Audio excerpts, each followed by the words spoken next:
திண்டுக்கல் மாவட்டம் வேடசந்தூர் அருகே வழிவிட சொல்லி ஹாரன் அடித்த அரசு பேருந்து ஓட்டுநரை தாக்கிய இருசக்கர வாகன ஓட்டிகளை பொதுமக்கள் தர்ம அடி கொடுத்து போலீசில் ஒப்படைத்தனர்.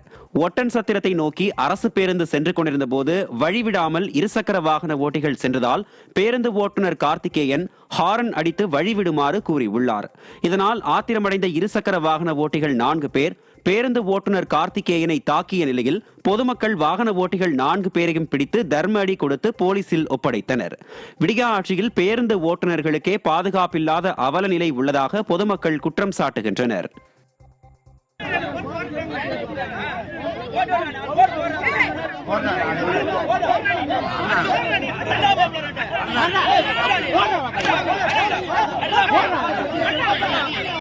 கள்ளக்குறிச்சி மாவட்டம் திருக்கோவிலூர் அருகே மூதாட்டி ஒருவர் மது விற்பனை செய்யும் வீடியோ வெளியாகி உள்ளது.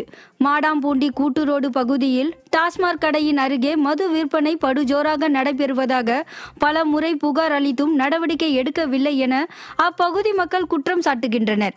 விடியா ஆட்சியில் போலீசார் மது விற்பனையை தடுக்காமல் லஞ்சம் பெற்றுக்கொண்டு கண்டுகொள்ளாமல் இருக்கிறார்களா என பொதுமக்கள் கேள்வி எழுப்பியுள்ளனர். விருதுநகர் மாவட்டம் ராஜபாளையத்தில் வாகன ஓட்டுநர் பயிற்சி மையத்தின் உரிமையாளர் மீது தொழில் பிரச்சினை காரணமாக தாக்குதல் நடத்தப்பட்ட சிசிடிவி காட்சிகள் வெளியாகி பரபரப்பை ஏற்படுத்தியுள்ளது. ஓட்டுநர் பயிற்சி பள்ளி கட்டணம் நிர்ணயம் செய்வதில் சங்க செயலாளரான குருமூர்த்திக்கும் மற்ற பயிற்சி பள்ளி உரிமையாளர்களுக்கும் பிரச்சனை ஏற்பட்டது. இந்நிலையில் தனது அலுவலகத்தில் இருந்த குருமூர்த்தியை வேல்முருகன் உள்ளிட்ட 6 பேர் கொண்ட கும்பல் கடைக்குள் புகுந்து சரமாரியாக தாக்கியுள்ளது. விடிய ஆட்சியில் பொதுமக்களுக்கும் தொழில் செய்பவர்களுக்கும் பாதுகாப்பற்ற சூழல் நிலவி வருவதாக பொதுமக்கள் குற்றம் சாட்டியுள்ளனர். நீலகிரி மாவட்டம் தொட்டபெட்டாவிற்கு வரும் சுற்றுலா பயணிகளுக்கு வனத்துறை மேலும் 1 நாள் தடையை நீடித்துள்ளது. தொட்டபெட்டா மலை சிகரத்திற்கு செல்லும் சாலையில் டோல்கேட் பாஸ்டாக் அமைப்பதற்கான இறுதிக்கட்ட பணிகள் நடைபெறுவதால் சுற்றுலா பயணிகள் வருவதற்கு கடந்த 3 நாட்களாக தடை விதிக்கப்பட்டிருந்தது.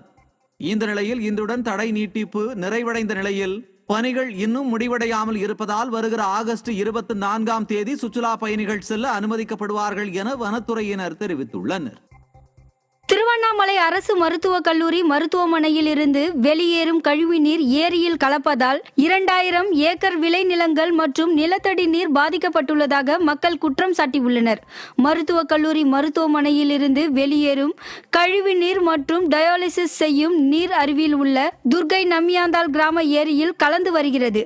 இதனால் ஏரியை நம்பி விவசாயம் செய்யும் 2000 ஏக்கர் விளைநிலங்கள் பாதிக்கப்பட்டுள்ளதோடு நிலத்தடி நீர் மட்டமும் பாதிக்கப்பட்டுள்ளதால் மஞ்சக்காமாலை, யானைக்கால், டெங்கு, மலேரியா உள்ளிட்ட நோய்கள் ஏற்பட்டு வருவதாக மக்கள் வேதனை தெரிவித்துள்ளனர். இதுகுறித்து விடியா திமுக அரசு உரிய நடவடிக்கை எடுக்க வேண்டும் என மக்கள் வலியுறுத்தியுள்ளனர். திருவண்ணாமலை மெடிக்கல் காலேஜ் கழிவுநீர் தண்ணி துர்கை நம்பியந்தல் ஏரியில் கலக்குது. துர்கை நம்பியந்தல் ஏரியில் குடிநீர் கிணறு 3 கிணறு இருக்குது.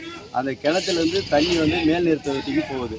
அதில் இருக்கிற தண்ணி பூரா அசுத்தமாகி புழு பூச்சிலாம் வருது. குடிநீர் அசுத்தமாகிடுச்சு. அதாவது அதை எங்களுக்கு நிவாரணம் பண்ணி தர மாதிரி கேட்டுக்கொள்கிறேன். யானைக்கால் நோய் வர மாதிரி இருக்குது. கொசு தொல்லை அதிகமாக இருக்குது.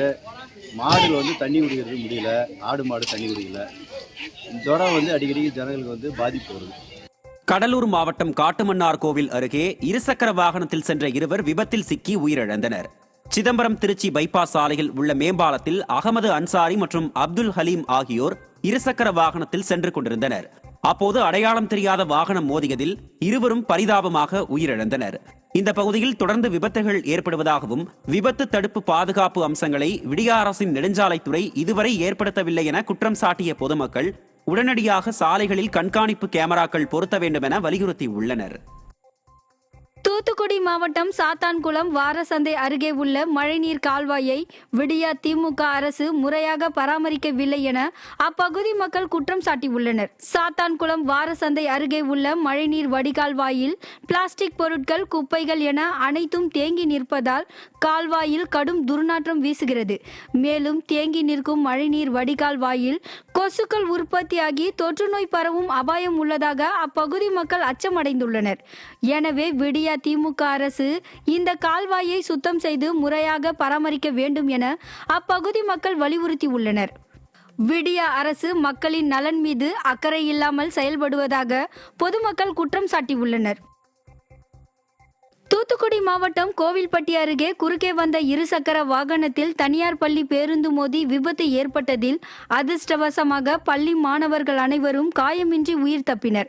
சில்லாங்குளத்தில் இயங்கி வரும் முத்துக்கருப்பன் நினைவு பள்ளியில் படிக்கும் மாணவர்களை ஏற்றிக்கொண்டு பள்ளிக்கு சென்று கொண்டிருந்த பள்ளி பேருந்து குறுக்கே திடீரென வந்த இருசக்கர வாகனம் மீது மோதியது. இதில் பேருந்தின் டயருக்கு அடியில் இருசக்கர வாகனம் சிக்கிக் கொண்டதால் பெரும் விபத்து தவிர்க்கப்பட்டது. இச்சம்பவத்தில் இருசக்கர வாகனத்தில் வந்தவர்களுக்கும் பள்ளி பேருந்தில் வந்த மாணவர்களும் அதிர்ஷ்டவசமாக உயிர் தப்பினர். நீலகிரி மாவட்டம் உதகை பகுதியில் குடிநீர் குழாயில் உடைப்பு ஏற்பட்டு ஆயிரக்கணக்கான லிட்டர் குடிநீர் வீணானது. உதகை காந்தல் முக்கோணம் பகுதியில் குடிநீர் குழாயில் உடைப்பு ஏற்பட்டு ஆயிரக்கணக்கான லிட்டர் குடிநீர் வீணாகி வருவது குறித்து அப்பகுதி மக்கள் விடிய அரசின் அதிகாரிகளுக்கு தகவல் தெரிவித்தனர். எனினும் அதிகாரிகளின் அலட்சியம் காரணமாக தொடர்ந்து உடைப்பு சரி செய்யப்படாமல் ஆயிரக்கணக்கான லிட்டர் தண்ணீர் வீணானது. இதனால் அப்பகுதியில் குடிநீர் தட்டுப்பாடு ஏற்படும் அபாயம் உள்ளதாக பொதுமக்கள் குற்றம் சாட்டி உள்ளனர். இனியாவது குழாயில் ஏற்பட்ட உடைப்பை சரி செய்ய விடியா அரசு முன்வர வேண்டும் என மக்கள் வலியுறுத்தி உள்ளனர்.